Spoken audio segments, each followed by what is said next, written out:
Hello, everyone, and welcome to the Never Open Podcast, the podcast open to everyone, especially the Never Open champion, who's been done dirty and dirty by his booking in this tournament. That's my little nitpick. I'll just get it out right there. My name is Luke. I am your host of the Never Open Podcast, and with me, as always, is Mr. Andy. Say hello, Mr. Guy. Hello, Mr. Guy. Hello, Luke. Hello to the listeners. And, hello to the end of the G1. The end is in sight.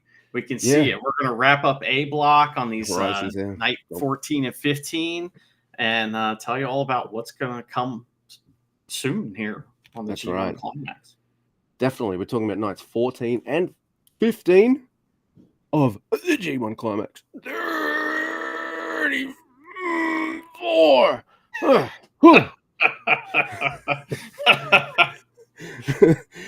But before we do that, there are ways people can contact and interact with us if they wish to, and they don't. We're on the Tweety. I am at Grumpy2EP. Mr. Guy is at Drucifer Tweets. Collectively, we are at Never Open Pod. If you want to send us a written or voice email, you can do that too. neveropenpod@gmail.com. Also, if you've got any of that Sasha Banks money, kick it our way. We have a Teespring store where you can look never as fuck. Also, we are on the YouTubes where you can see us on the YouTubes. Yeah, doing this. Oh, sorry, I'm holding something up. Oh, no, I'm not supposed to say that out loud. Never mind, I've let the cat out of the bag. Oh, I spoil everything. I'm picking my nose, everyone. Andrew, Luke, don't say that. Oh, I'm picking a winner, man. Everyone's got to know this. Anyway, we're on YouTube. Come and get us. I've had coffee. I am pumped. I am ready to talk fucking G1, Mr. Guy. Okay. Jeez Louise, Papa Cheese. Well, this first night, Luke, is in Sendai, and this crowd's pretty hot. We'll talk about, the night after this crowd's pretty insane too. Do you want me to get started here? No, man, I'll do this one. Because, we're starting off with, Yo on commentary. Boo! Already, I don't like this night. Says that right here in my note. It says, Yo is on Japanese commentary. Boo. That's great. If I was Japanese, I'd be switching to English right about now. Right. Hey, what's Walker up to? Oh my God, I gotta hear what Yo has to say about. Man, how many times does he just leave commentary because he's busting? Does he have a piss bottle there? I don't know. He's has got a piss catheter, like one of those both mobile pee bag things? Right, he needs one. Anyway, we start off with Hiroshi Tanahashi, Toru Yano, and Murashima, and they're wrestling against Callum Newman and Akira and the great Okan. Murashima, he runs fast because he's like desperate to get jobbed out in this match. He's doing the young lion tradition of I'm running out so fast, I'm losing. And something that makes Mr. Andy, I hope, happy is Great Okan has his little hat. Yeah, I love his little hat. He brings it out sometimes, but he hasn't brought it out that many times during the G1, I don't think. So he's got his little hat back out this time, which is really nice. And I guess Francesco Akira, he's getting a little tired of winning with fireballs. Maybe he's giving his knee a rest tonight because he decides to tap Murashima out instead. And that was nice. I don't know what this match was for, but I enjoyed watching it. I don't know if you noticed this, but at the beginning of this match, you could tell that we all live inside Murashima's dream because the crowd was chanting his name. They might have been a little sarcastic, but they were doing it big time. I don't mind them chanting Murashima's name, but on night 2, someone gets a name chant, and I'm like, "Bitch, are you for real?" Then they say it's that wrestler's hometown. I'm like, still, "Bitch, are you for real?" But we'll get to that on night 2. You know who I'm talking about. I do. It was just sad that you're obsessed with Yujiro, and up. You're like, I'm trying to talk about Murashima's dream turning into a nightmare, and you want to talk about Yujiro already. Yeah. So. Next, Luke, we have another match. It's Shingo and Naito. Oh, and Bushi versus Jake Lee, Gabe Kidd, and Gato. There's all kinds of tagging in and out shenanigans. Bushi gets double teamed by Gato and Kid, but that's okay. Double Rana.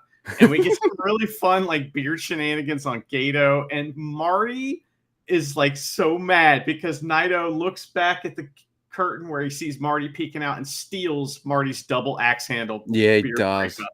Son of a bitch. Gato looks terrified when Naito's about to do it too. No.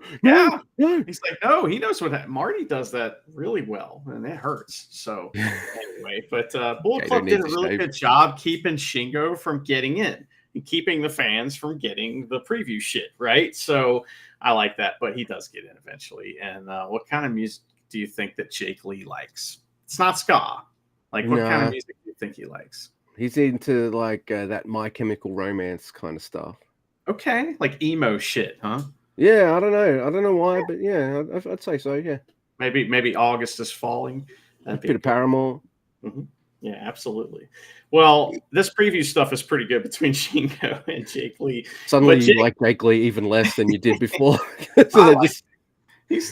We'll talk about him later, man. I got a lot to say about him, but Jake makes Bushi give up with a guillotine, and that match is over. It is over. And we start our next match. It is Tomoaki Honma and Shooter Umino versus the Evil Dicks. I do like that. There's a lot of choking in this match. Did you notice that? Lots of choking. I feel like there's a fetish going on in the House of Torture, and it's all choking. Yeah. All right, I'll swiftly move on. but I still have to mention more choking. Sorry, because it's in the.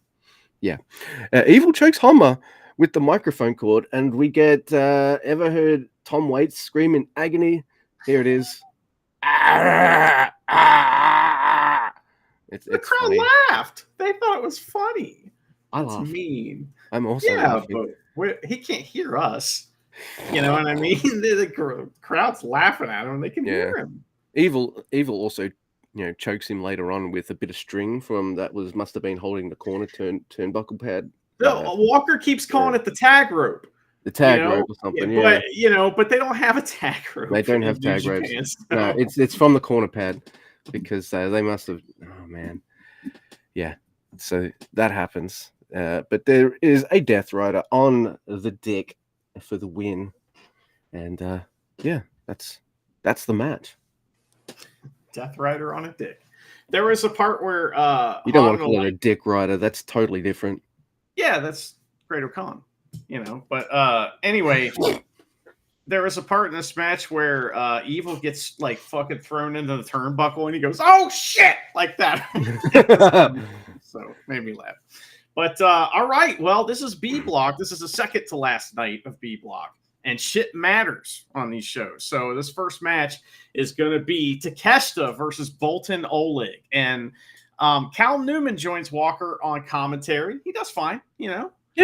He's kind of a fan a little bit, which is fun. He's rooting and stuff, which I like that. He still managed to be kayfabe. Like, he still stays in his character. So he'll bury the douches and he'll pull everyone over. But yeah, he's definitely like, man, I can't. This is so awesome that I'm in Japan and all this. Yeah, that's the vibe I get too. Yeah. I don't know what I was expecting from Takeshita versus Boltin Oleg, but whatever I was is not what I got. By the way, if you combine Callum Newman and Walker's ages, that's my age in a couple of weeks. 42. Fucking hell. Well, okay. So we some mat wrestling at the beginning of this, and Takeshita does not respect the rope break because he is a bad guy. So Bolton throws him out of the damn ring, and that was the beginning of the violence. And this is a match that just got more and more violent.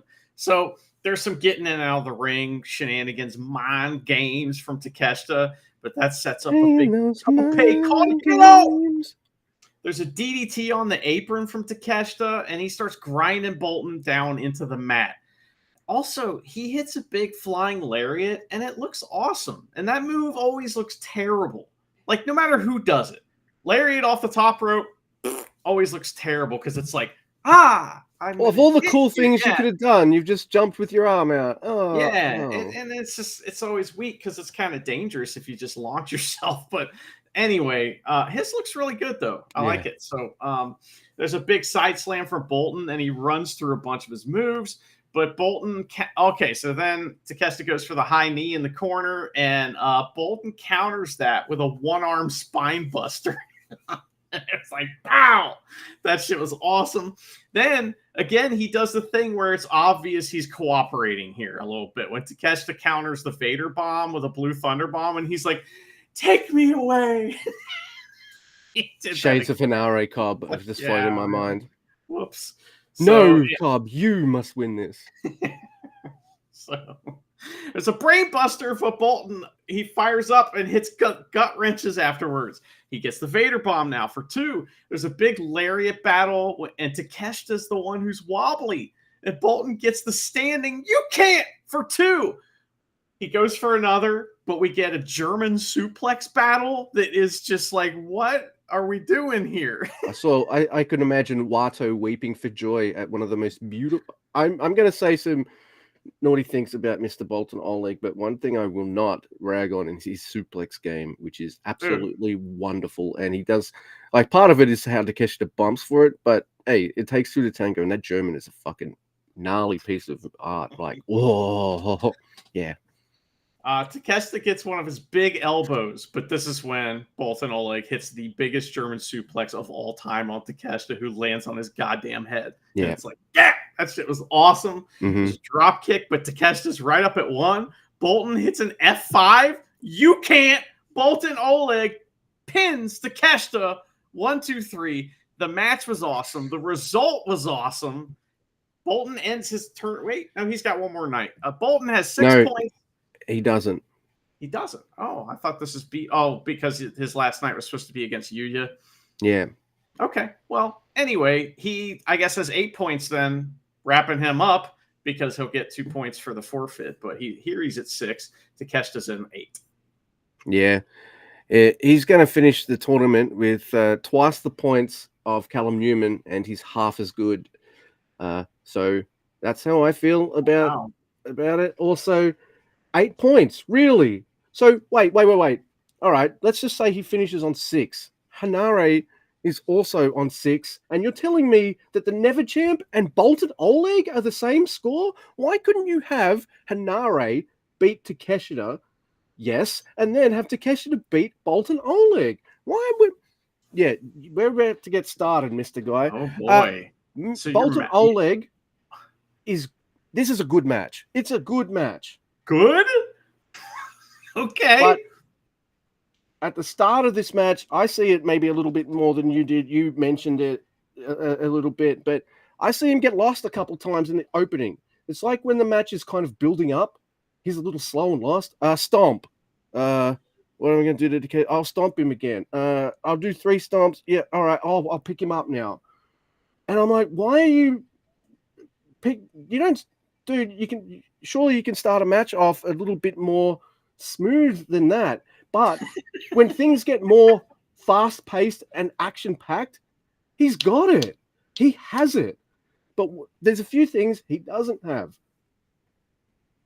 All the timing down, and some kind of personality / character. It's almost as if Bolton Oleg should have been on a fucking excursion, New Japan. And I also feel like I've never felt like this about New Japan. Maybe I have, and you'll probably point it out, but they're shoving him down my throat a little bit, and I'm not ready for him, and they're turning me against him. So, yeah. And wow, strong feelings. By the time the next match finishes, I am double fuck Bolton Oleg. I don't like.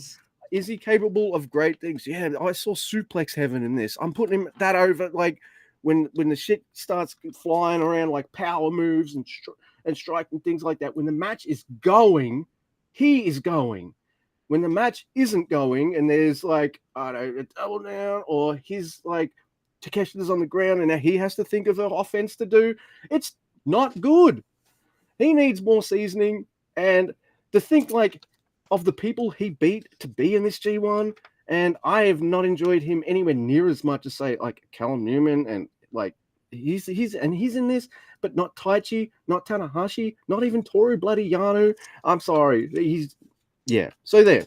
Good match, but he's annoying to me, and I'm annoyed that he beat Takeshita. I said it. So let's go to the next match. It is Hanare on fucking. So I don't get to talk about any of that.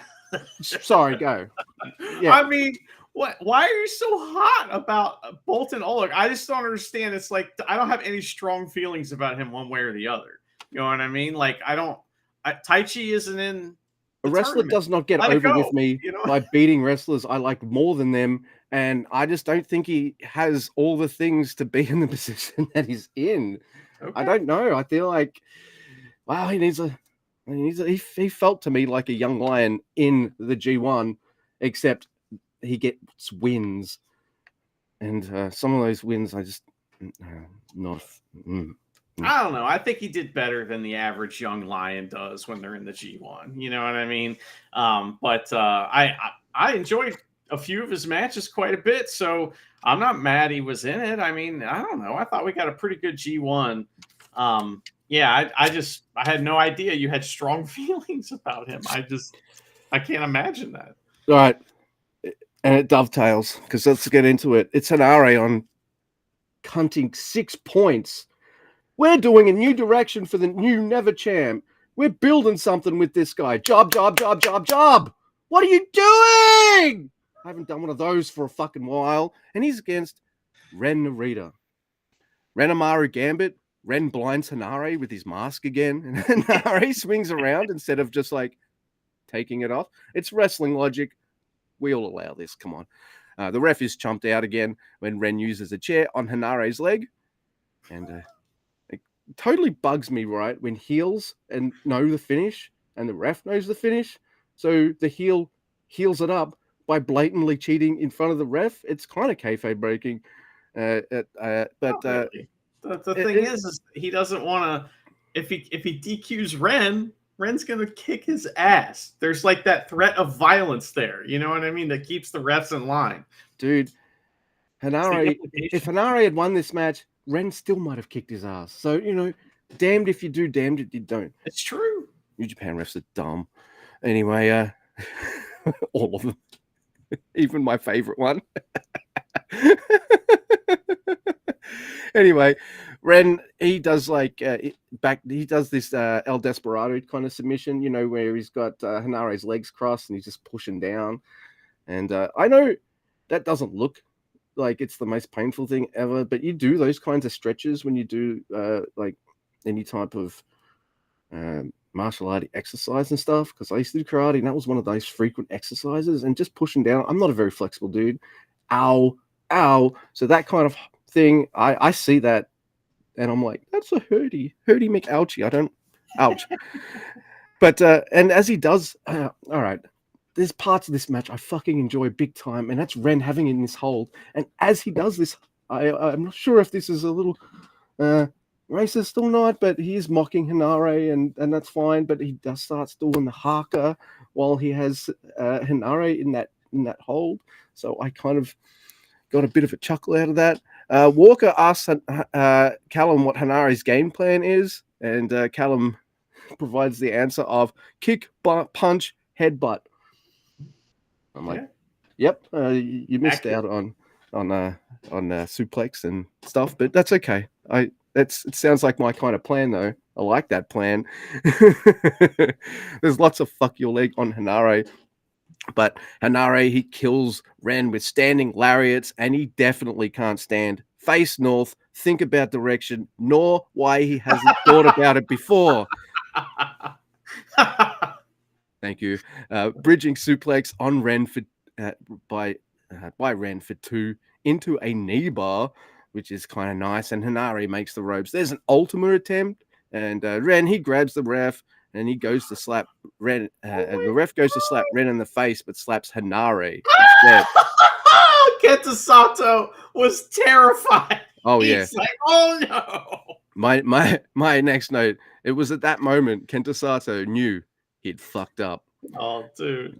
But that Ren takes advantage by pushing Hanare into Kenta Sato and hits a chop block. Hanare pushes Ren into the ropes. Then kicks the push-up bra into his face, which I thought was a nice little spot. Maori drop.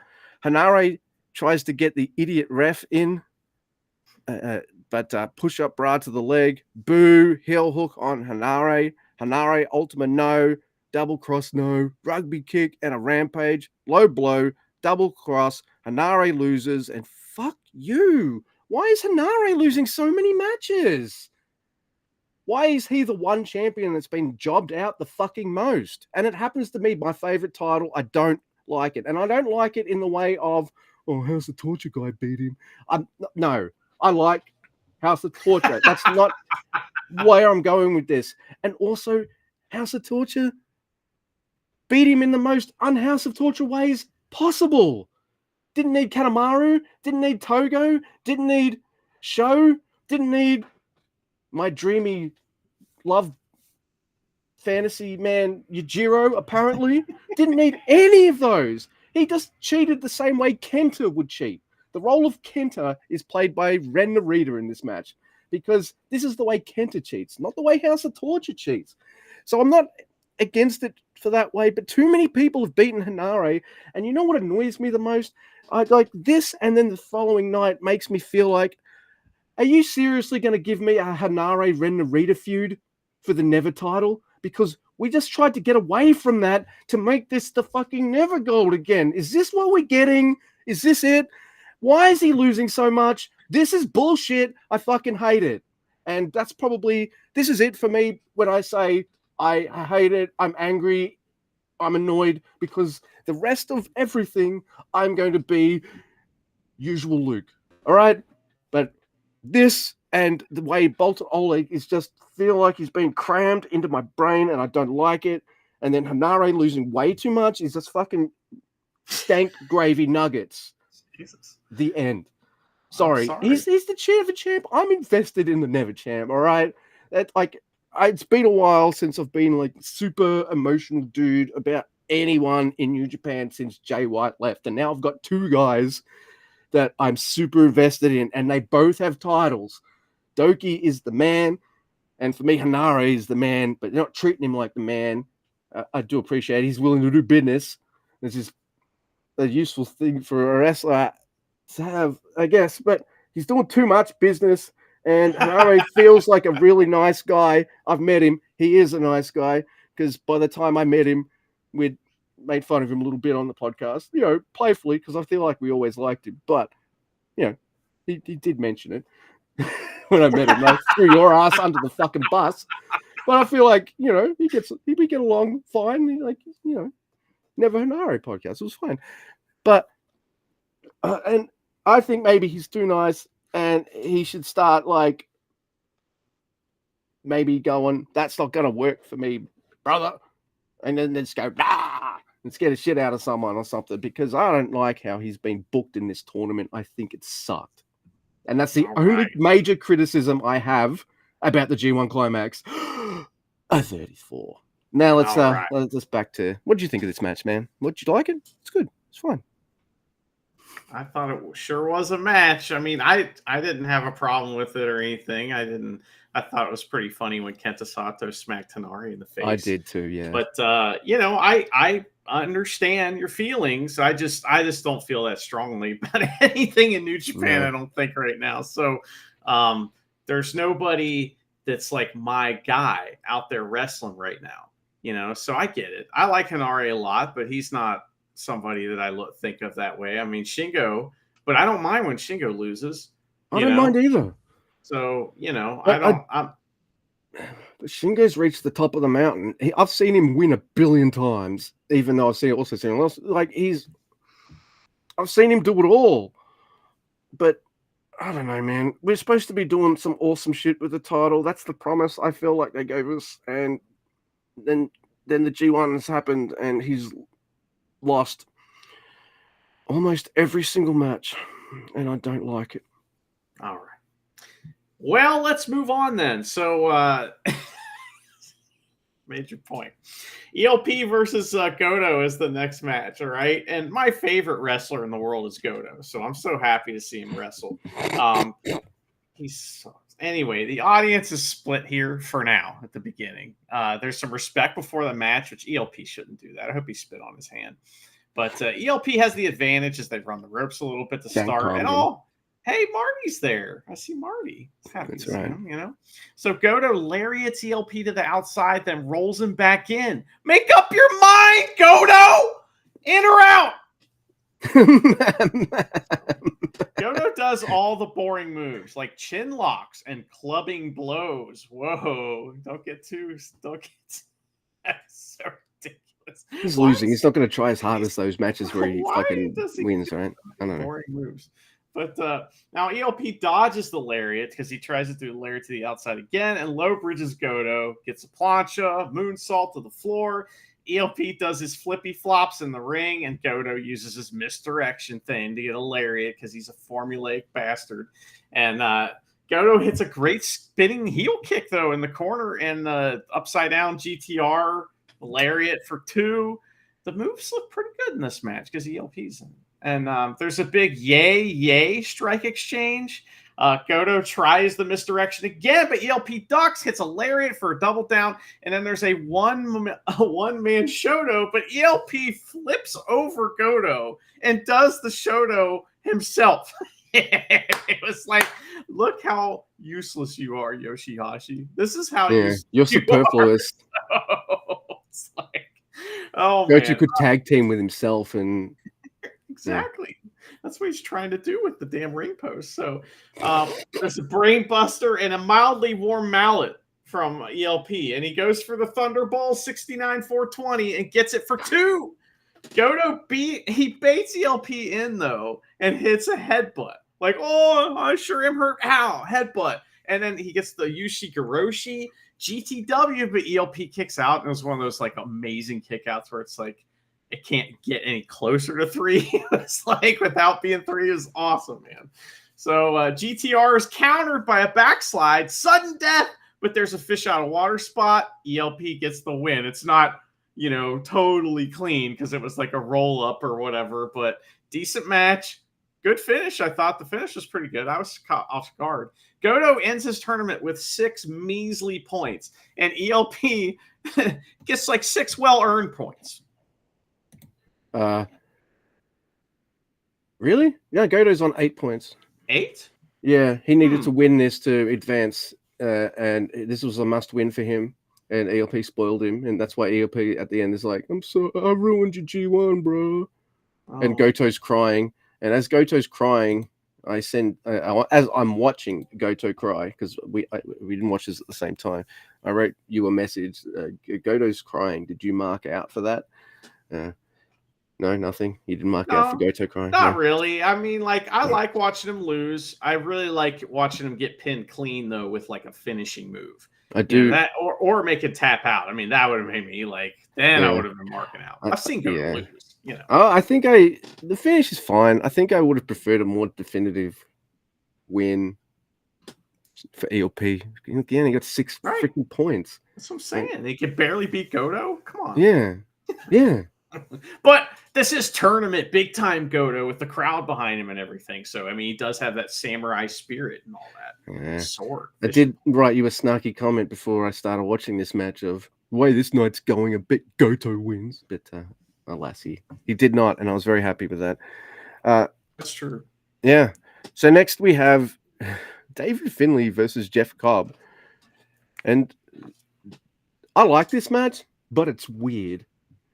And the reason I find it a bit weird is I feel like David Finlay just handles Jeff Cobb. Just handles him. Like, it just like there's points where Cobb does his awesome Cobb offensive, like, throwing David Finlay around and pushing him across the ring and stuff. But I think David Finlay kind of manhandles Jeff Cobb in this match. And it's a bit weird to me. See, like, it's like with Oleg or with the bigger guys, I feel like Finlay has to be the guy giving the beating because he's the Bullet Club heel guy. But it doesn't work so much when he's against a dude that's like, at least looks aesthetically like a bigger dude than him. So you think maybe the match should be he's getting his ass kicked and he fucking cheats his way to a win or something. Instead, I just thought Finley just kicked his fucking ass. I mean, like anytime he lifted Cobb, he had to work for it. Oh, of course. He wasn't just like picking him up, and shit. Look, I know, but I feel like he picked him up way more than I thought he would. Like way more, if that makes sense. And I'm not saying you can't. No one can have a match where they throw Jeff Cobb around and stuff. I just didn't really expect this from Finley. But there's a weird cut in this match. The ring apron too, for some reason. Did you notice that? They fucked up, yeah. Yeah. So I thought someone was coming out of there or something. Oh, shenanigans is coming.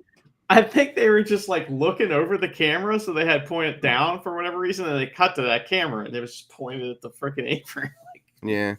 That rarely happens, Cameraman was scratching his nuts or something, and that was that American influence on the production. Oh, that's right. Mm-hmm. Holy shit. At least the camera was still working.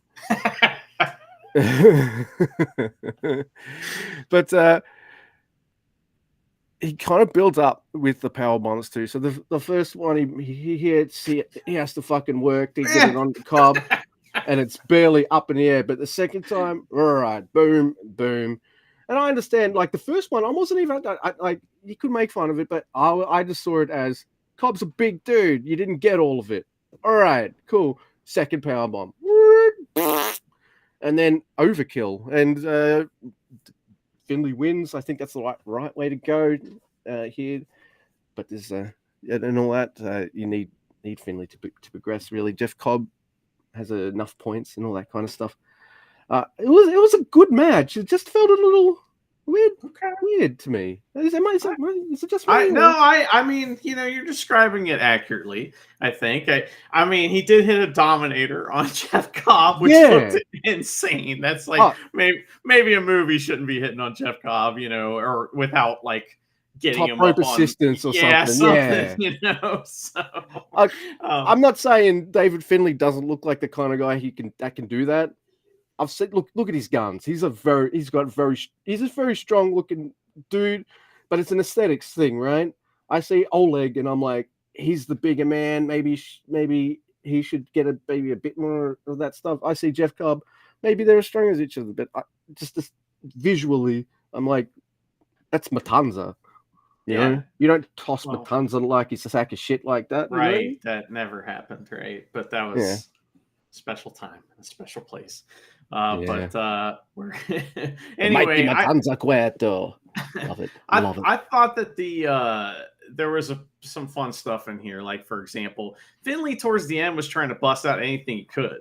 Because, I mean, he was desperate and he hit the acid drop or whatever, which was kind of cool.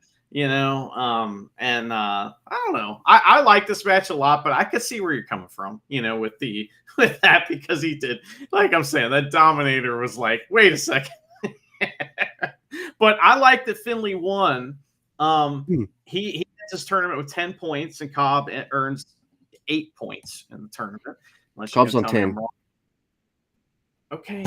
All right. Then all of my things are completely incorrect. So you'll have to tell me the points. I'll just refresh here just in case I fuck this up. So Cobb has 10 points, huh? Yeah. Okay. All right. Anyway, well, I'm not gonna be able to tell you about points then because I fucked them all up. So I'm sorry. We'll see if night 15 if I fuck those up too. The role of Luke Sims Jenkins will be played by Andrew tonight. Yeah. So that's it is what it is. So I try if I can't watch a show live, I don't want to go on NewJapan.com and look. So I just check on my previous notes and maybe I skipped a match or something. I have the same problem. So. That's been my problem with other nights in other tournaments that I've tried to rectify this year. Maybe so maybe that's part of it. But I just getting scores wrong in the first half all the time, and you call me out. It's all good. I'm really upset. You and I want to watch the matches and stuff, and I guess more than anything. I guess I don't know. Yep. So, ready for the main evento, Luke? Oh, hell yeah. And so, it's Yuya Uemura versus Tsuji, who are on The And correct amount of yeah, points that's right. is how many they have. So I just want to let you know going into this. This is a must win for both of them. Pretty Well, sure. Yuya's on 8, and he's on 6 right now, and Yoda Tsuji is on 8. Okay. At this point. So I have that right. What the fuck? Anyway, so Walker fills us in on a schmat, and it is that these two have had 22 draws against each other, which made me laugh. So I thought that was fun. Can I bring something up? Just a small nitpick about these kinds of things. Young Lion stats don't count. Right. Move They on. don't. I just thought it was funny. Yeah. So, I mean, on English commentary, it counts because you can just say whatever you want on English commentary. So pretty much. But anyway, I better watch myself with you tonight. you're gonna get. I mean, anyways. Anyway, all right. I thought that was really funny. But so Walker also reminds us of the hair versus hair match, of course, yes. You know, and I had forgotten about that. And I was like, oh, that's cool. So it's time for Yuya's revenge, right? Now this match is emotional and weird and awesome and kind of a roller coaster. So bear with me as we get through it. So these guys start off with some dope wrist lock escapes and feeling out. And Yuya goes, fuck your arm, of course. He's hitting backwards homie arm whip, which is wild, and a drop kick to the arm, and it's really cool. Yuya gets some arm hold on and just won't let go, and Tsuji escapes the outside, but Yuya won't let go, and he goes outside too under the ropes, and I'm like, oh my god, this is my favorite. I love this. So they walk around on the outside in this arm hold, and Tsuji gets back in the ring to get away from him, but he doesn't let go, and they stay. And like the crowd's like, it's like yes! a bouncer. It's like a bouncer at a club, yeah. but the guy in the club who's getting escorted out tries to fucking veer off into near the bar or go see his friends or something. Oh, I left my wallet and stuff, and the bouncer's just like, nah, stays with him. Nah, mate, you're going out. Out. Yep. It was really good. I thought that was fun. So Tsuji finally gets out of it, and he hits a bunch of chops with the other arm, not the one that's all fucked up, right? But Yuya gets a bunch of chops of his own and goes right back to the arm. Kitchen sink from Tsuji for a double down, and it's Tsuji's turn to get some shit in, brother. So he does all kinds of shit, and he brabs Yuya, but one of his arms is fucked, so he has to let go and go with like one leg, and Yuya gets out. I like that. That was good psychology. So Tsuji gets a little cocky, though, and Yuya just grabs his arm again and starts fucking his arm up. He's like, oh, damn it. But they trade big young lion drop kicks for a double down. That's fun, and that's like 10 minutes in the match. High fly flow from Yuya, but knees up from Tsuji, and it looked ouchy. There's a big dive from Tsuji. He doesn't do the Fosbury flop anymore, you know, which is that's fair. It looks scary. So thanks. Oh man. And then he hits a super kick and an Alabama slam for 2. Oh, I love how you which said is amazing. So I love that. But Tsuji just goes right back to the arm, all right? And then Tsuji Yuya goes right back to the arm, but Tsuji tries to grab Yuya again, but his arm is still fucked, so he has to grab both legs with one arm, but Yuya gets out of that. And Red Shoes stops the match to check at Yuya at this point, right? And so this is where it gets weird, but it also gets like emotional and kind of cool, but also not good at the same time here. So did you think he was like legit ouched or just fucking at this selling point his not? Oh, well, when Tsuji like Red Shoes actually like for shoot is like stay away from him. I'm gonna check on him. That looked real, kind of, you know. And I was like maybe not, and then you could tell, right? So they just had to have a little chat. So Red Shoes stops the match to check on Yuya, and it's his right arm that seems fucked up. But he gets to his feet, and he hits a headbutt on Tsuji. And then Red Shoes checks on Yuya again right after the headbutt. And it's like, but he didn't. Okay. So then these two wrestlers get in the corner. They have a little chat. And it's not blatant, honestly. They're just kind of like standing there, you know, right? Yeah. So Tsuji hits a bunch of big strikes. There's a springboard double stomp, but Yuya kicks out, right? And it's not on target. It doesn't look good. Everything from here on out doesn't look good, right? Yeah. So there's a Gene Blast, but no arm drag into actually, this is cool, into a really cool pin for a 4 count. But fucking Red Shoes doesn't count even to 3. So that was it's rough. Like that was a really rough false finish, and at this point, I was like, something ain't right. You know what I mean? Like I was for sure he was hurt.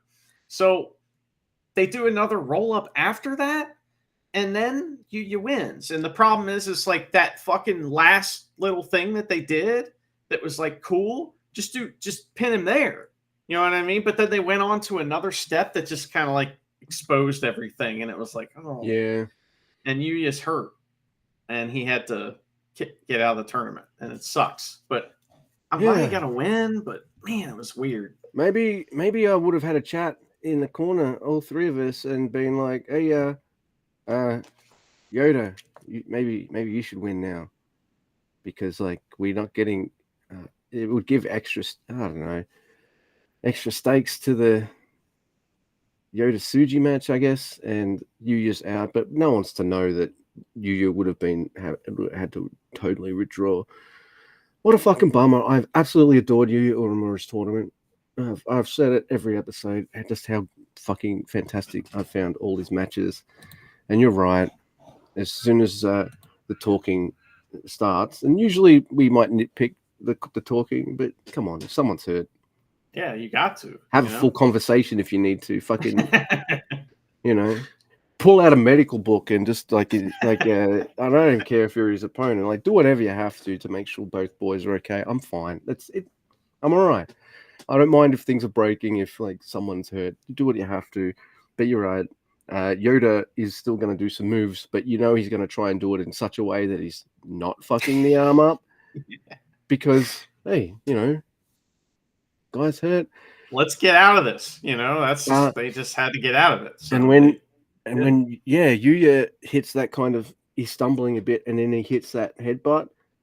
You're right, because like, wait, is he hurt and knocked it for a fucking loop at the same time?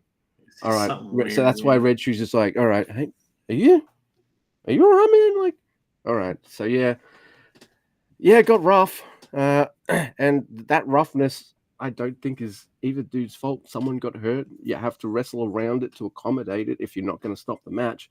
So I think they did the best they could in such a situation to finish the match. Props to Yuya for finishing the match.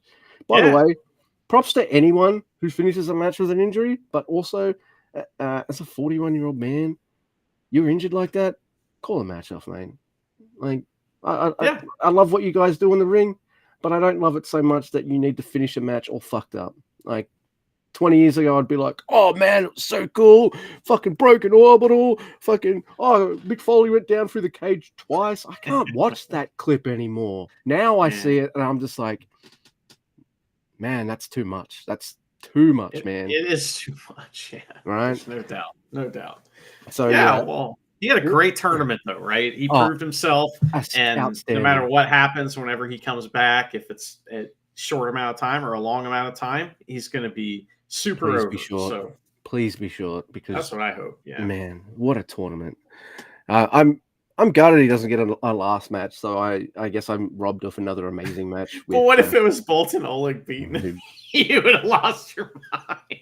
Yeah, I think I would have, because I'm kind of annoyed that he got 6 points, and now he's got twice the score of Callum Newman. And Callum Newman, I think, has had twice the tournament that he has. So that's how I feel about it. I'll stop. So how many points did Suji end on? And how many points did Yuya end They both end on 8 points. Okay. That's what it says right here. Just making sure. Well, good. So I'm hoping that you'll like this next night a little bit more than you like that first night. I love night 15. I love it.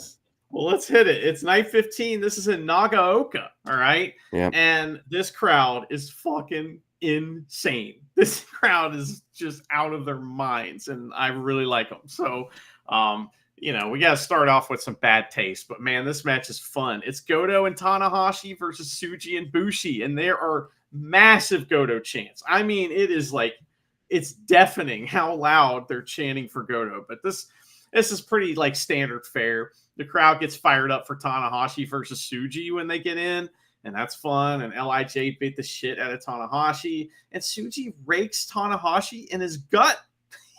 He starts pinching him in his gut. That was awesome. If only I had a gut that looked like Tanahashi's, I would feel like the most ripped motherfucker on earth. So we saw in the last match with Goto in it, he tried to do the Shoto with the ring post because he doesn't need Yoshihashi. Then ELP did it without Yoshihashi. Now he tries to do it with Tanahashi in this match without Yoshihashi. It's so funny. So these two, Tanahashi and Goto, do tandem samurai kicks, and Tanahashi's kick is trash, and I love it. It was so awesome. So GTR on Bushi for the win, but that was the funniest thing in the world. Tanahashi doing that kind of kick. Tanahashi teaming with Goto feels weird to me for some reason. I like it, you know? Yeah, but also, I can't believe I'm going to say this, and now you're going to say for the next fucking month, oh, you love him. Oh, you can't stop talking about him. But where the fuck is Yoshihashi? He can't do any tags? No. I've seen him in commentary a couple nights. No, leave him be. No, he'll be back. I'd rather see him than fucking Yujiro 10 times out of 10. Why does it have to be one or the other? It's the shitty wrestler is a zero-sum game, you know, in New Japan. We know that's not true. Well, yeah. So, yeah. Well, next we've got El Fantasmo and Jado versus Gato and Finley. Now, these are the kind of tag matches previews that I'm usually more into. Why? Because you know Jado or Gato is losing, but you don't know which one. So you don't know which team is going to win. Thank you. Yes, something little like that makes these preview tags a little bit more spicy for me. I like Jado spitting on Finley. I'm like, dude, you're just looking to get fucking killed. And yeah, David Finley beats the shit out of him. Good. But you know, they're setting up for El Fantasma and Finley. And I think that match is going to be awesome. Can't wait for that. Sudden death on Gato because, you know, he's had a lot of beard damage over the last few nights. So he didn't kick him in the face. He kicked him in the beard. Right in the kicked beard. him in the face. But the bearded part of the face, you know, so that's double damage because the beard. You can't get the face without getting the beard. That's right. You know what I mean? You got to get both. That's it, absolutely. So, you know, it hurts his face. Plus, it hurt his already injured beard, and that's sudden death, double sudden death. It's double death. Yeah. They're both sudden. That's right. I like this match because we had Jado versus Gato, which was fucking all-time great shit. So, and also Jado accidentally hit a lariat on ELP, and ELP has sold it like it was a real giant lariat. That was really funny. So. Oh man, that was good times. Anyway, next week we have Henare, Akira, and Takeshita on the Cobb versus Ren Narita, Yujiro Takahashi, Sho, and Kanemaru. He's back, Luke, your favorite. Oh man. Yeah. So Yujiro is the hometown boy, and he's getting fucking babyface chants and shit through this whole match. It's so funny. So, I like it. I love this crowd. They're just hilarious, man. Everything they do is fun. So you're not pleased. You're fucking trolling me by cheering for Yujiro. My note here, there's a Yujiro chant. The only one I have ever heard. Then I wrote, oh, it's his hometown? Even still. They're being sarcastic. You know, so it's funny. And at one time during this match, okay, so you got who are we talking about here? Okay, so Hanari's getting his ass kicked by all four House of Torture guys, but it takes all four of them. He's got one of them on each of his limbs, and it really takes all four of them to get him down, and that shit was kind of cool. But Takeshita tags in and just handles Yujiro. There's a stalling suplex on Ren from Cobb, and Sho keeps trying to attack Cobb to knock him down, but he punches him and nothing happens. He kicks him and nothing happens. So he runs and does a fucking spear and just bounces off of Cobb.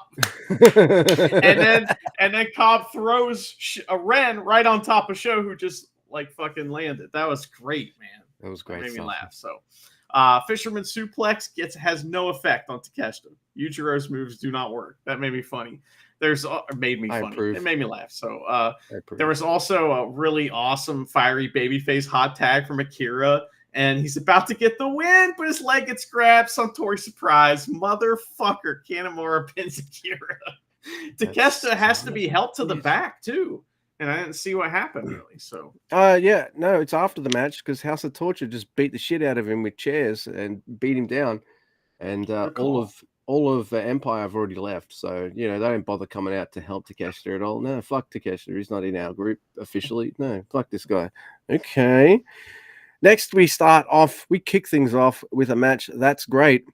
Yes, it is. Followed by a match that's great. Followed by a match that's great. Followed by a match that I really enjoy. Followed by a match that's great. I fucking love tonight. It's really good. Let's get into it. Numenaru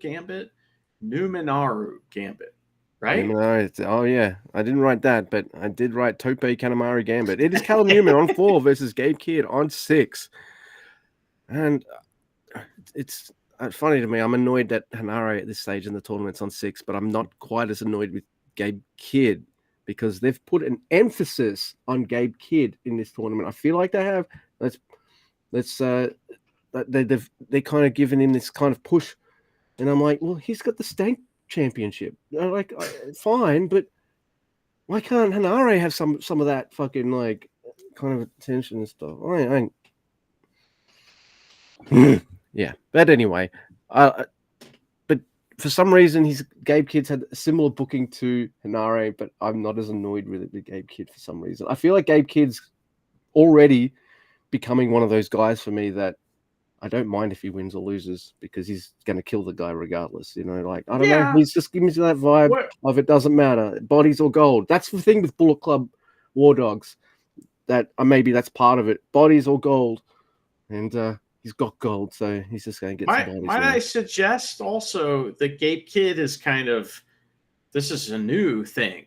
Yeah. I mean, it's not new, but it's new, with him, where it's like, this is kind of a new thing, and we're in the honeymoon phase with him right now, where everything he does, we love. So, he could have got 0 points, and I would have been like, fucking Gabe Kidd, you kidding me? This guy rules, because he's just taking advantage of the opportunity. Well, so I love Gabe Kidd versus Zack Sabre Jr., British guy, and I loved him versus Callum Newman, the British guy. So I can imagine this match is fantastic. There's a certain commentator jizzing in his pants at the prospect of 2 British guys wrestling against each other. I love this match. There's a jumping knee. There's a Tope Kanemaru Gambit by Callum, then a jumping kind of knee to the chest by Callum. Kidd, he takes off his shirt, and he's fucking looking murderous, stone cold, like he wants, like the eyes, man. The baby blues kind of sell it when he's like in I'm gonna kill you mode, right? Oh, there's something about that works as well in his favor. It's fucking cool. Callum, he takes some lariats, but he counters with a jackknife pin and a really cool springboard drop kick. So he jumps forwards, turns around in midair, hits the drop kick. What the fuck? He did some wild things in this match that I was like, what? It's great. So these two, they just go all freaking out in this match, and I love it. They're both hungry guys. Callum's this new young guy, hungry to improve himself, and Gabe Kidd, well, just watch him. This is awesome. Callum starts kicking Gabe Kidd, and Gabe Kidd's like, yeah, I'll take a few more of that. And so he does. Then Callum, he reverses something Gabe tries to do and does a back handspring German suplex for 2. What with a pin? Yeah, it was a pinning, flipping German suplex. What? I don't know. I've never seen that before. Whatever that was. Fuck this. I'm just going to call it the German Destroyer because that's what it looked like to me. Right? Oh my god, it was absolutely incredible. And you want to win me over?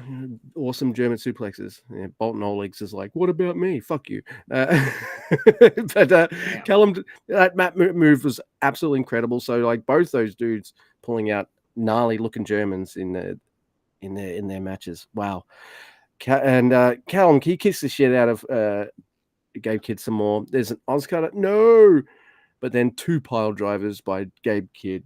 Gabe Kid's had enough. Hits a normal pile driver, picks him up, hooks one of the legs because that makes it like more pile drivier for some reason. Driver. Yeah.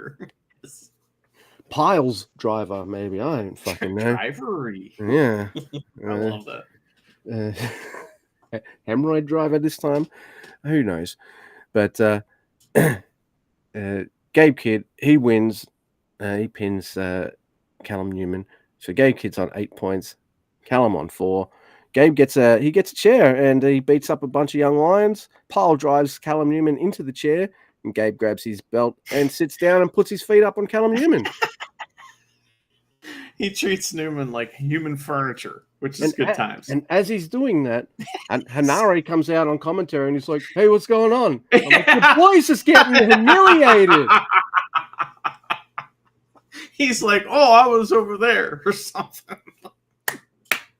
That made me laugh so hard. That couldn't have been like, the timing couldn't have been better. I know. It was fucking incredible. What a match. I loved it. So Kidd ends this tournament with 8 points, Newman with 4. Well, I think both these guys had an incredible tournament. Absolutely. And if we look back on this tournament, I feel like these are two guys that would stand out. Gabe Kidd in particular, but Newman proved himself quite a bit. He's not a good scorer, but respectable score. And, I didn't expect him to win any matches, and he won 2. So we thought he'd get 2 points max, and 4. And you and I looked at each other like, we're happy with that. Unfortunately, that us putting the full stop on that meant he lost. Yeah, it's our fault. He lost every other match. But what a tournament from him. So good. Well, so next we get to talk about one of the best matches. Yeah, matches that New Japan can have, and it's Sonata versus Zack Sabre Jr. Sonata's wearing orange. He's joining TMDK, I guess. I don't know, but he doesn't want to kneel either. No, I mean he's is he mighty? So coming into this, Zack Sabre Jr. is on 12 points. Sonata's on 8, and if Sonata can win, he can maybe get in there. You know what I mean? So it's important for him. We're talking about actual implications to this match. So these guys do like the hand-holdy, Greco-Roman knuckle lock thing where they just stay in that kind of clutch like this and go in and out and flip over each other and do all kinds of stuff like that. And they mix in a bunch of World of Sports stuff. They're like, oh, this is the fish out of water section. So they do a big, long fish out of water spot. And Kenta Sato crushes it. He does a really good job. That ain't easy, So these guys mirror each other too. They get in and out of these knuckle locks. And it's wild. And each time one of these sections, as I'm describing them, are basically a section unto themselves. They'll stop and look at the crowd, just to get them more hyped for it. And then every movement matters, right? And everything they do, no matter whether it's grabbing a wrist and just turning it just a little bit. I mean, if it's just something like that, the crowd is reacting to everything that's happening. So these guys are kind of, masterfully, conducting the audience like an orchestra. It's pretty fun to watch. So Zach starts the strike battle, though. And it's pretty good. Sonata's uppercut's kind of shit, though, compared to Zack's. It's not the best. But they both start selling their striking arm, too. Because they've hit each other so hard, and they've done all that arm work at the beginning. They're both like, oh, man, it's great. And each time they're doing this, pausing to sell, pausing to, get with the crowd for a second, it's one of those matches that seems like if you go back and watch it and check the pace, I bet you it's kind of slow at first, but it doesn't feel that way at all, man. It's incredible. So they have a Cobra twist battle, which is pretty fun. Sonata dropkicks Zack Sabre Jr., who rolls to the outside, plancha, point at the ear. And somehow Zack Sabre Jr. counters a TKO with a neck crank. His twisting neck crank thing. I don't know how, but he did that. And he drop kicks Sonata right in the neck. He gets a drop kick to the leg. Sonata does in the magic screw. So Zach dodges a Shining Wizard. There's a lot of these spots where he's running, to do the Shining Wizard. He catches his leg or just ducks it.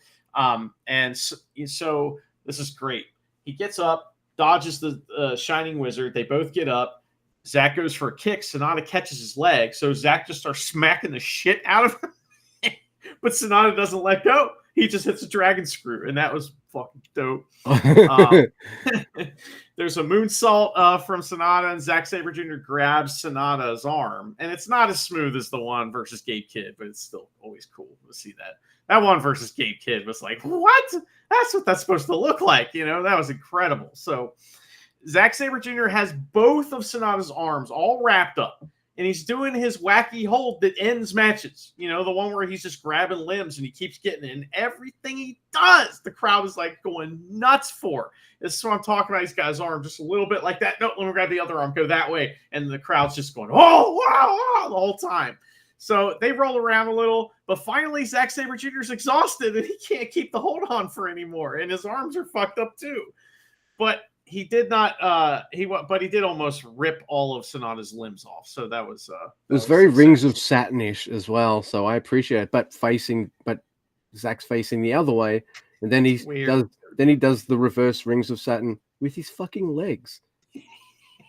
Jesus Christ! So Sonata is selling as much as I've ever seen him sell, dude. So like it's great. And Zack hits a bunch of uppercuts and Sonata starts to wake up. His like uppercuts aren't very good, but he hits some. They trade enziguris. There's an O'Connor roll into Euro clutch like battle from these guys. They do that move on each other going both ways, and it's like, what the fuck is happening?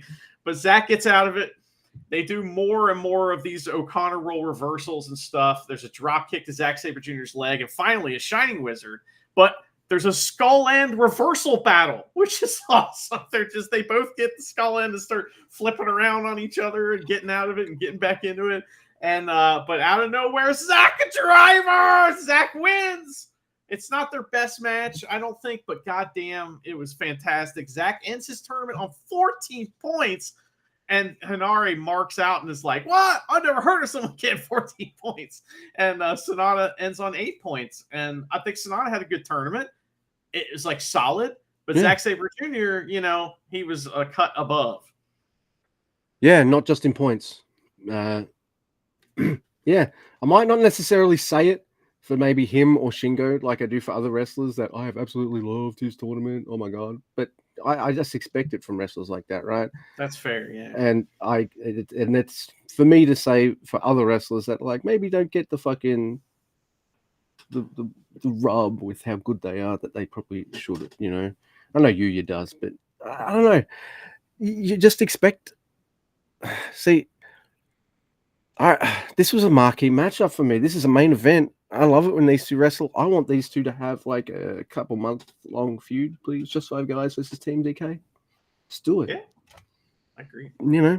Just to have them intermingle just for a little while, and at the same time you can have fucking Robbie Eagles feuding with Doki. Like, hook that shit up to my veins. It's like right there. Come on, man. Doki can pin Fujita all the time. That's it. I want to see that. So. This isn't just technical. People, I don't know, a lot of people might think technical just means mat-based or submission-based stuff. It doesn't. It means just being able to put together all these complicated like things and then making them look like it's no fucking trouble at all. Because I don't think anyone does pin battles better than these two. Like combined, like when they're wrestling against each other, the pin battles aren't just like roll back. No, roll back. I'm going to try and get your leg into a submission now. No, back into a pin.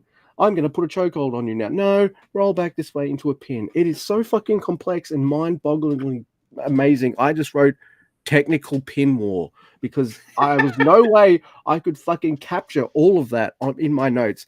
Then you've got the cold skull attempts. I'm going to flip over, boom, into it. I'm going to do this again, into it. No, I'm going this way. No, I'm doing it. No, oh my. That's fun. It's mind-bogglingly good.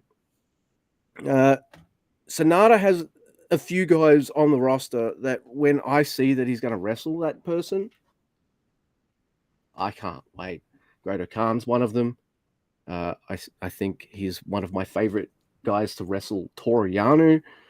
You know, there's a few other guys that I think that, like, just when I see Sonata's name next to them, I'm like, oh man, this is going to be fucking incredible.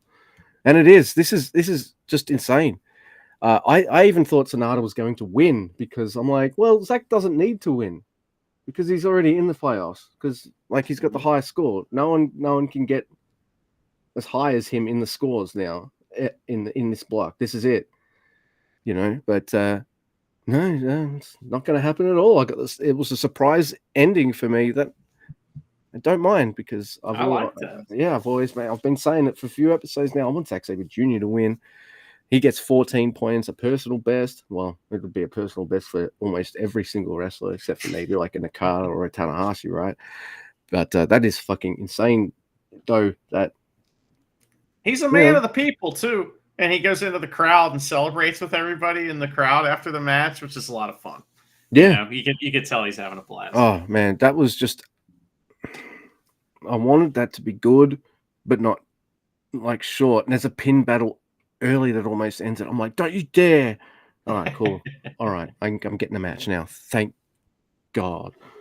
Remember that time I was looking forward to Zack Sabre Jr. and Naito. I understand why they did it now and all that kind of stuff, but at the moment I was like, this match is going to rule because the last time they wrestled, he was out of the tournament because Zack Sabre Jr. fucked Naito's knees up, like out of the whole tournament. But no, it was over pretty quick. Maybe it was a good thing because Naito's knees couldn't have handled it. Anyway, let's go to Jake Lee, who's on 8 points versus Shingo, also on 8.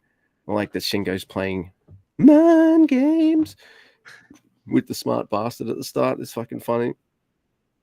Jake Lee makes a short person joke to Shingo, and I'm like, fuck you, man. That's because, like, I'm Tom Cruise height, so, you know, get out of here. You know, I didn't see any tall people getting any massive cheers during the closing ceremony, did I? No. How tall is Ray Gun? Dude, after that Olympics performance, 10 feet tall, easily. Man, I should have just, man, I wish I had opened up with especially Ray Gun. I might save it for next episode. Why not? Fuck it. So, there's a shitty pin here by Jake Lee, and Chompy doesn't count it. All right, good boy. Yeah. Marty, yeah. He's awesome. a smart bastard, too. That's right. There's some great Shingo offense, but Jake, he kicks him out of the ring onto the floor. He throws Shingo into the railing and dares to eyeball the never champion. And Hanari's like, what's he looking at me for? Is he looking at me? Is he looking at me? Yeah, don't look at me. So it makes me laugh. Jake Lee has a chokehold on Shingo, and Marty asks the question, give up. But Shingo, he makes the ropes. This is both men's first singles match together, by the way. And I love seeing Shingo suplex Jake Lee because he fucking works for it every time. And when he finally does it, it just absolutely crushes. Jake puts Scar to sleep. Nope, sleeper hold. I fucking love that. It makes me laugh. This is fairly neverish. I like it. And I like Jake Lee in this match. He doesn't need to do much in this match because all he needs to do is be a fucking tree while Shingo chops him down. And sometimes when you're a big dude, that's kind of all you need to do. And then just throw in some awesome knee strikes or easy kind of chokehold or something like that. And then you look like you're killing the guy who's just been trying to chop you down all this time. You know, so it really worked for me in this. I remember us going into this going, they chose Joke Lee. No, they chose Jake Lee. Hey! Joke Lee. Oh. I say that, and man, we should have said that before the tournament because that's kind of how we might have felt about him, right? Like, really? This is the guy we're bringing in? Okay. I was willing to watch, you know. We were open-minded, and I think he's done really well. This match in particular is tremendous. Yeah. So I think he's had a freaking great tournament, and he's gone from a guy that I was like not very excited at all to see to a guy that I like him. Yeah, I think he's great. So I just really like that dynamic just, dude, take, be the tree. Shingo's the lumberjack, and he sleeps all night and he works all day. And some fucking awesome superplex. Fuck. Oh my god. The two best superplexes are both by Never Dudes. It's Shingo and Ishii. I think Gabe's got a pretty good one too. I don't know. It looks awesome, especially when it's like the size, the height difference, I guess. It looks weird. And I want to see Shingo use this style of pumping bomber to win more often, because like sometimes he doesn't hook it in as tight, or it's a bit more like a diesel or something. But there's a pumping bomber, gnarly looking one. It's fucking devastating, and he follows through with his other arm somehow, hooks the leg, and he's using his fucking strength to just fold Jake Lee in half. And I like the kind of pins. I'm glad that maybe they do them too much, but I like the kind of pins where the guy underneath is trying to fucking get out of it, and Shingo is just like, nah, I might be shorter than you, man, but like, have you seen my guns? I love seeing him just do this, boom, boom, with the elbows to Jake Lee as well, because he has to angle him up higher and all that kind of stuff, and it looks freaking cool. This match was really good time. I wouldn't have minded if, it's the Shingo effect, really. I wouldn't have minded either way, which way this match went, but I'm not going to complain when my boy wins in a really cool fashion like that. Shingo gets 3. Shingo's on 10 points and all that kind of stuff. And Jake Lee's not happy with that. He thought he was wriggling around so much that maybe he got the kick out. But nope, his shoulders were freaking down, baby. And he shoves Marty over the top rope like an arsehole. And I'm like, oh, come on, man. Now you're Jake Lee, bitch. I thought it was well-deserved. I thought Marty made a terrible call, and that Jake Lee was well within his rights to just destroy him. But like Gabe Kidd, after his match, Jake Lee decides, you know what? Fuck Shingo, and just beats him the hell up. It's good, Yeah. So there was a couple fun things from this match. I saw like Hanare there's a cravat of doom or whatever, and Hanare gives Walker an attaboy for knowing what a cravat is, and without missing a beat, Walker's just like, well, I do this for a living, and it was just good. I don't know, that was a good moment. Yeah. But if you look back at the annals of New Japan Pro Wrestling and you look at matches where it's Shingo versus a guy that's bigger than him, I bet you'll find a gold mine of amazing matches, because when he's the smaller guy, it's good times, almost always. Think about that, like Jeff Cobb, there's a couple guys that are bigger than him that, even Lance Archer, he's had awesome matches with. So that's just one of those like magic formulas. So it worked really good here, of course. And I don't know, I thought that Jake Lee had a legitimate gripe. I mean, his shoulders came up over and over during that bit. But it's like the ground cobra is what that is, right? Yeah. So he like put on the ground cobra after, putting the lariat on. That was kind of cool though, But what do you think? So Jake Lee had a great G1, right? He got treated right, booked right, for the most part. And, I think that's cool, man. And I have a feeling once the G1 is officially over, he'll be gone for a little bit, and maybe he'll be back, maybe he won't. We'll see. But I thought I enjoyed him through the tournament quite a bit. 8 points in his first G1, and he's from Noah. Man, I'm just seeing Kato came in going, why couldn't I get booked like that? But don't worry, Kato. No one in your block got booked like that last year. So I've been really impressed with Jake Lee. If he ever wants to pop up again in New Japan, please. I'm in. And he's already got a ready-made faction that he can tag with every time he visits, which is War Dogs. I like the tag team name of him and Kid, the Mad Dogs or something, the Mad Bastards. There you go. They are both bastards, and they're mad for sure. Yeah. I like that too, and that just kind of promises that Bullet Club's going to show up again in Noah too, right? I mean, I don't know. I know Gabe Kidd went over and got a title shot, which is amazing, but he's not nearly old enough to get that belt. So he lost, But I mean, just think about those guys showing up and fucking with Keno. I would love to see that. So anyway, Yeah. well, next, Luke, we have another match. It is in fact another A block match. It's Shota Umino versus Evil. And Shota Umino, he forfeits the match. How do we know? Well, it's because Evil comes out and he gives a prepared statement to Abe and then physically intimidates him until he reads it.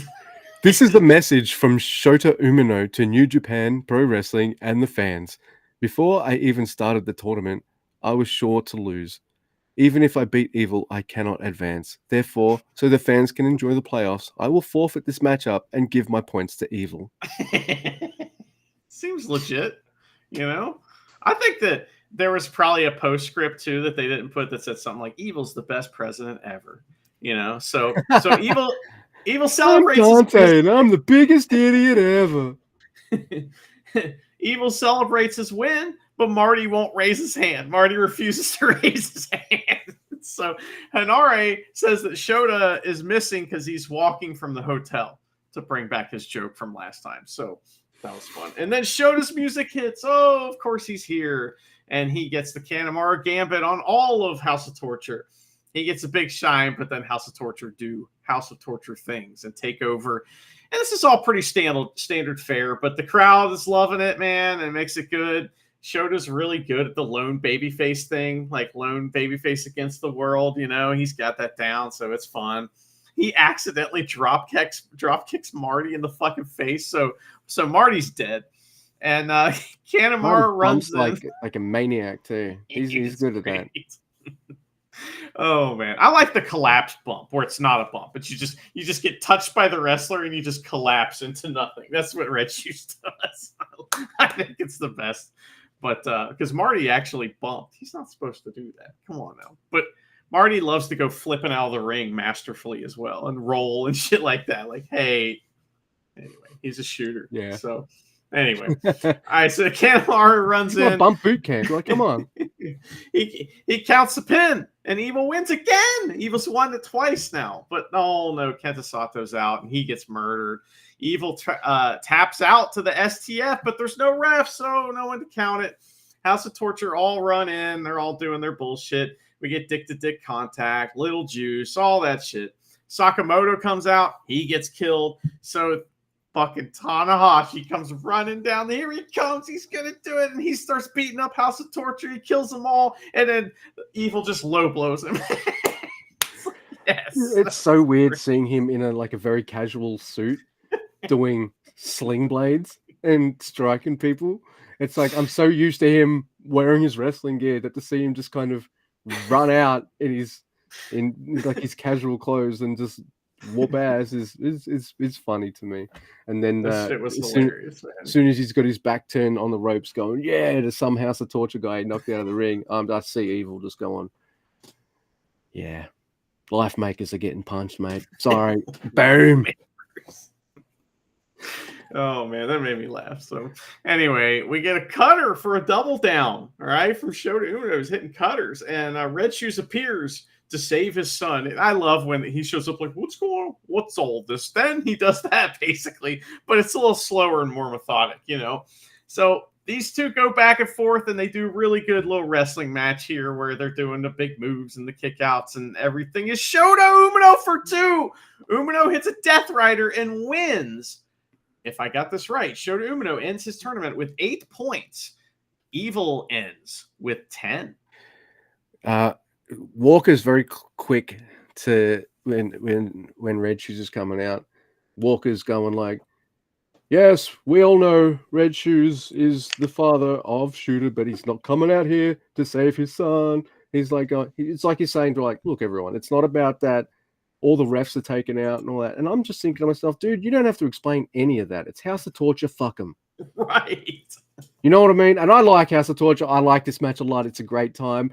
But this is what I wanted from this match. Because I love House of Torture. I've been very vocal about how much I do. But for me, they only work when you finally get the comeuppance match. Evil's on 10 points.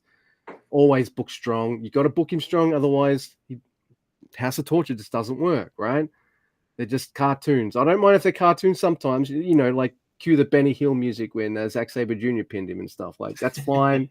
But you know. And I really liked this. So I understand why Walker was saying that, but in this case, I was thinking to myself, in this particular case, I'm like, it's evil. He deserves it. Fuck him. And I'm thinking, I'm just going to answer for everyone, the audience, and everyone watching this, going, no one cares about that as long as he beats House of Torture. For And he real. did. It was really good fun. I like the fun of having the bad guys win, and then the catharsis of when they finally get their asses foiled, like they do right here. So this worked for me big time. I got a huge kick out of it, and I like seeing the wrestlers kind of getting bumped and killed off, and all that kind of stuff. They use Sakamoto, Kenta Sato, and Chumpy. So there was literally only one ref left. Like, Yeah. what do you want him to I do? mean, even Tanahashi came out and tried to ref the match, sort of, like, you know. So I mean, so there was come nobody on, left. what do you what? But Abe, I do like Hanare. Is like Hanare says on commentary, "Is Tiger Dore back there?" Yeah, he did say that. Well, what do you think of Shota Umino's G1? I think it was maybe a little underwhelming. You know, I don't think it was bad by any imagination. You know, the guy's a fantastic wrestler, but like this match was probably my favorite one that I've seen that I can remember, but I can't remember shit. So It's funny. Like, I'm thinking, like, oh, I like Greater Khan versus blah blah blah blah blah blah blah. Like, you or Mora versus him. Yota Tsuji has a great tournament too. And when you mentioned it just now, have I enjoyed Shooter in this tournament? Yeah. But you're right. I don't think I'm as whelmed as maybe they want me to be in his regard. I don't know. this Gabe Kid match was good, right? That one was good. Yeah. You know, the Zack Sabre Jr. one was good. It didn't get to that fifth gear. You know, They need to heat up a few more feuds for Shooter. I feel like he's got two mortal enemies at the moment: Zack Sabre Jr. and Gabe Kidd. I think he needs a few more. I mean, he's always got the Ren Narita feud, you know. Yeah, it's always there, and the Suji things there as well. So, I mean, but you know, what are you thinking? Yano? Want to get him with Yano? That'd be a fun mini feud. You know, they're on the same team though. Yeah, I don't know how to answer my question just yet because I'm blanking on names and stuff, and I'm really excited to talk about the main event. I don't know. Some dudes make me emotional in the wrestling. I think you've realized that.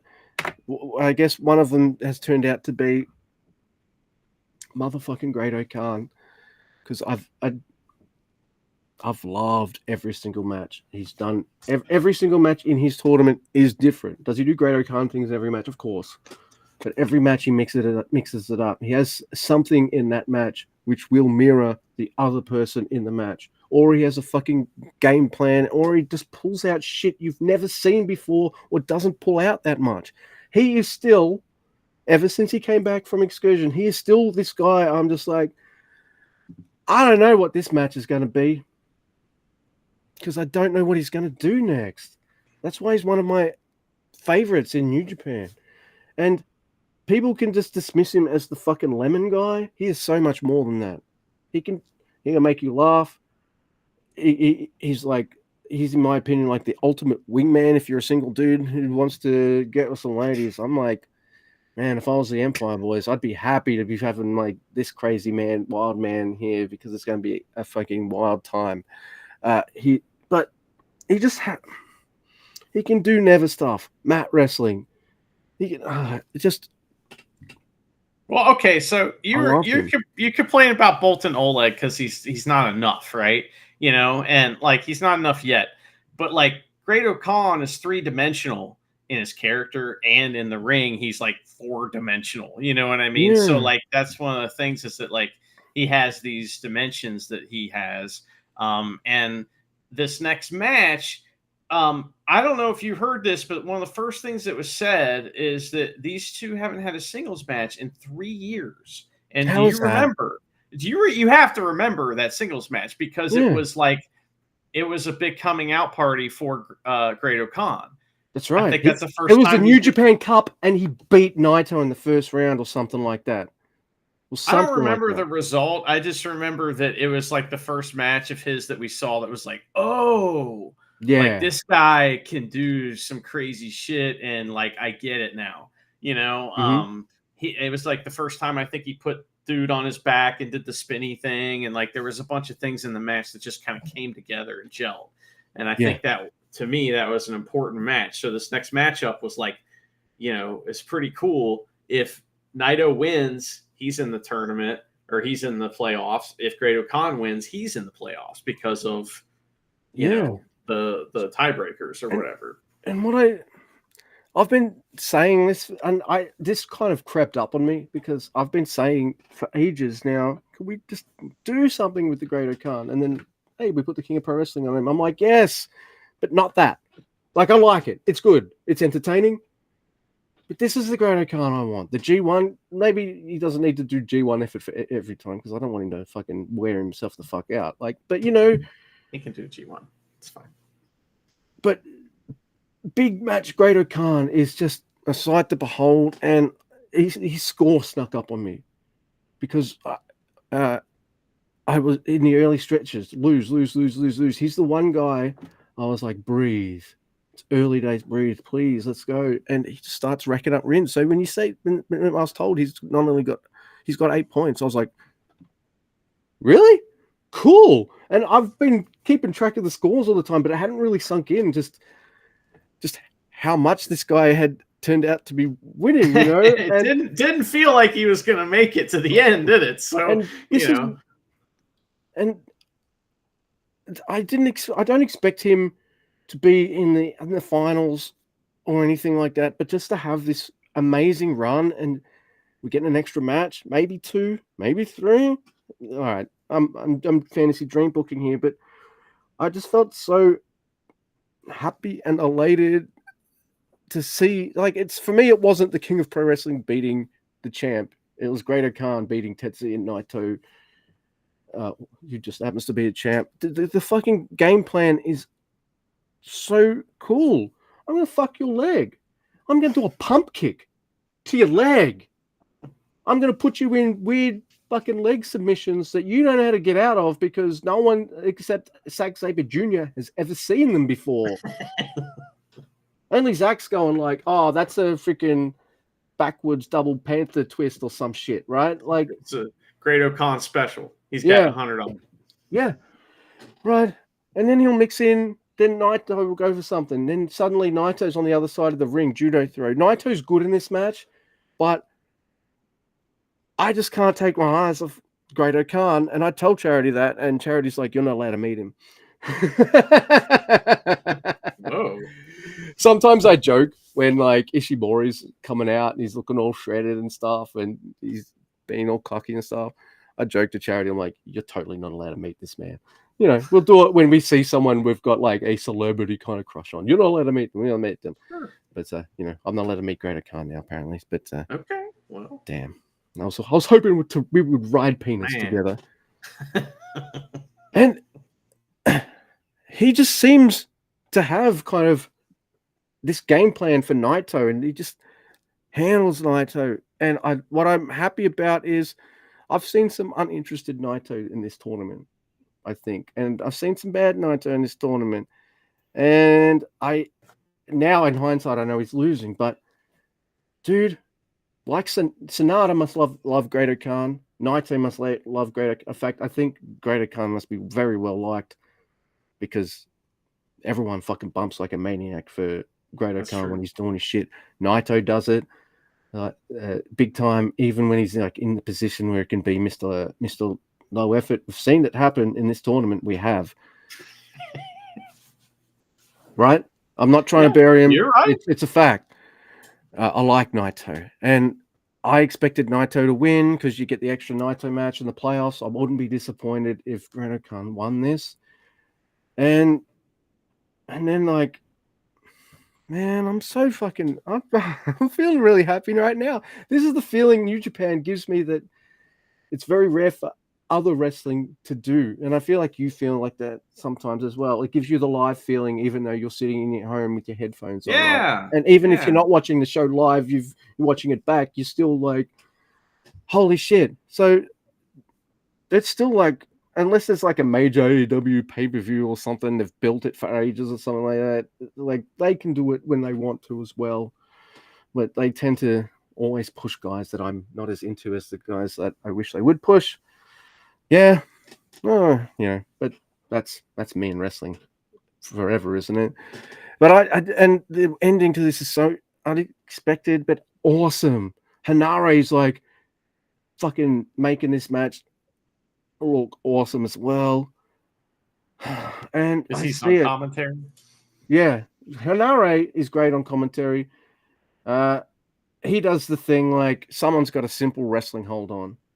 This freaking hurts because of this, this, and this. And I'm like, man, I like now that. you've just made this cooler. Like, because now I don't see it as just some shitty front face like headlock thing, chancery thing. Now I see this as like, oh, let's screw this guy's head off or something. Like, I like He him did in say something strange, though. He said that armchair critics need to be knocked out and their wives taken.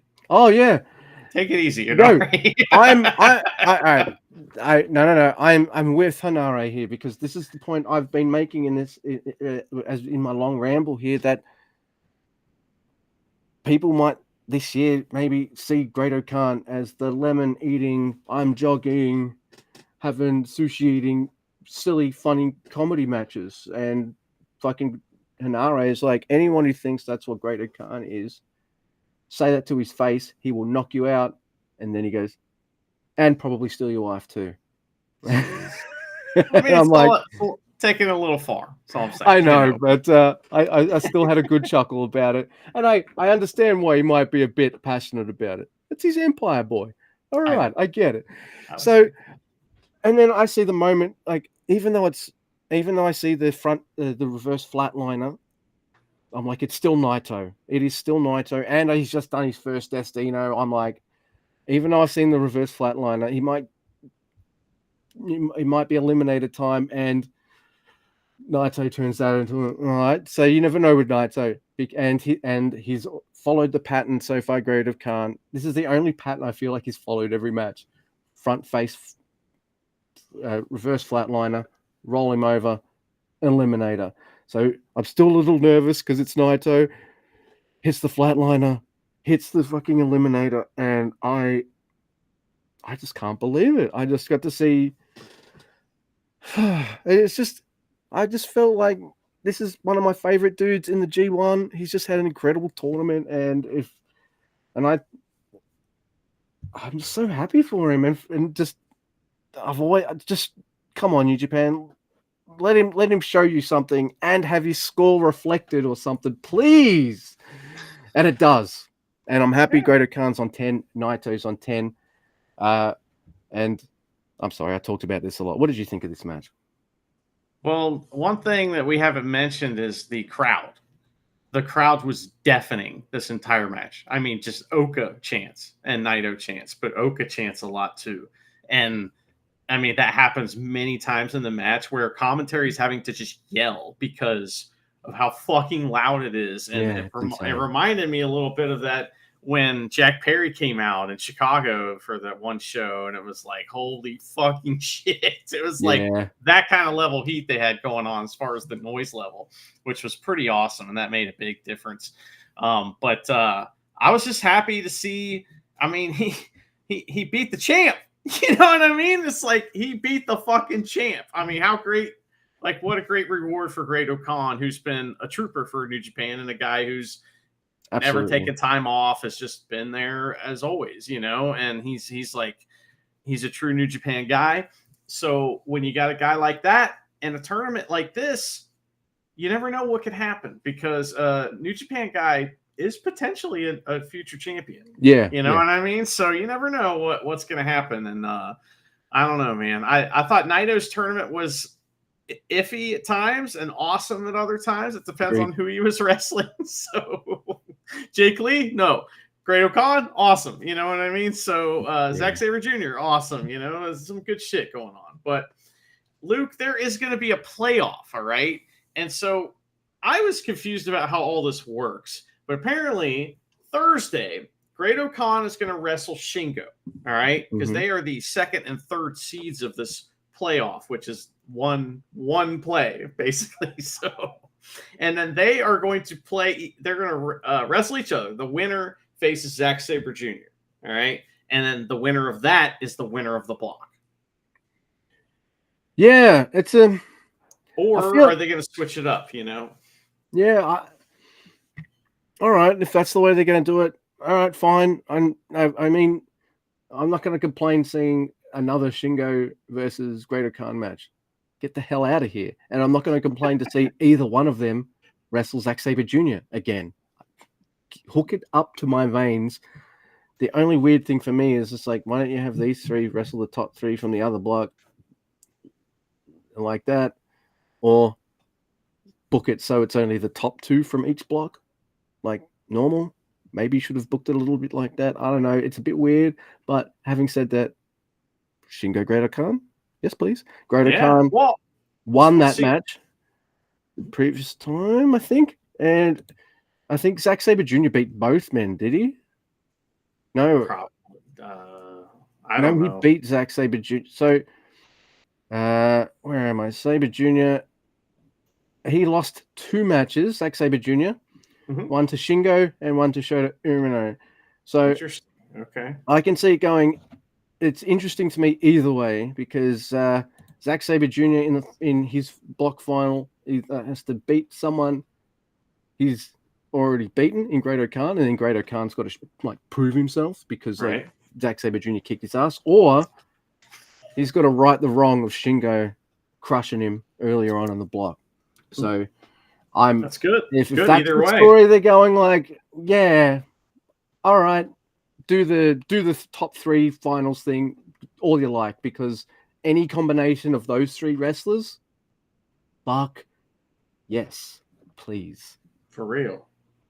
Well, so there's one more night of B block, and they have released the match order for that, which will just be happening in just a few hours. But it's Hanari versus Goto. It's going to be they're going to jerk the G1 curtain. ELP versus Finley, so that'll be interesting. Takeshita versus Ren Narita. That will be fun. Nice. And then the main event is Tsuji versus Cobb. Yuya is obviously out, so Bolton Oleg will probably tag with Yano or some shit. Yeah. I'm sure, you know.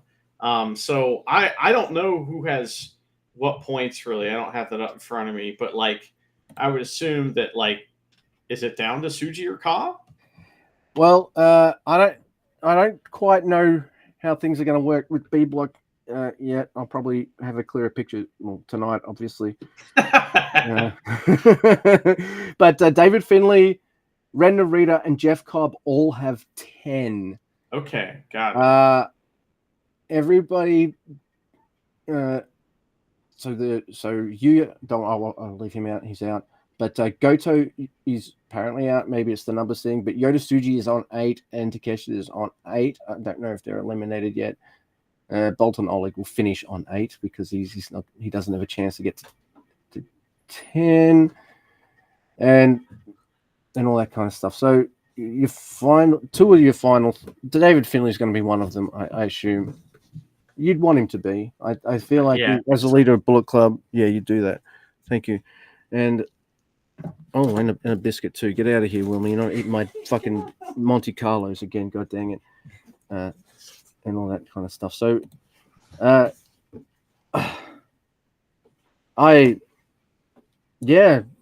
done it for me, man.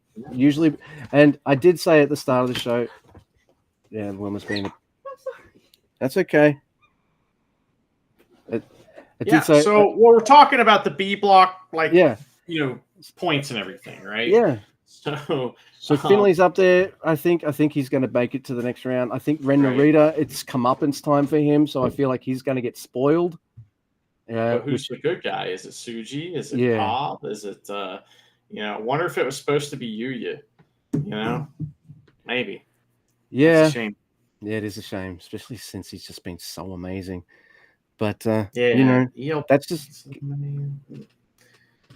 Takeshita could make it. That'd be cool. Yeah. You know, I'd like to see him keep going and getting Oh, another high absolutely. pressure situation match wise, because he's great at that. But anyway, well, we did it, man. We did the night 14 and 15. We're almost done.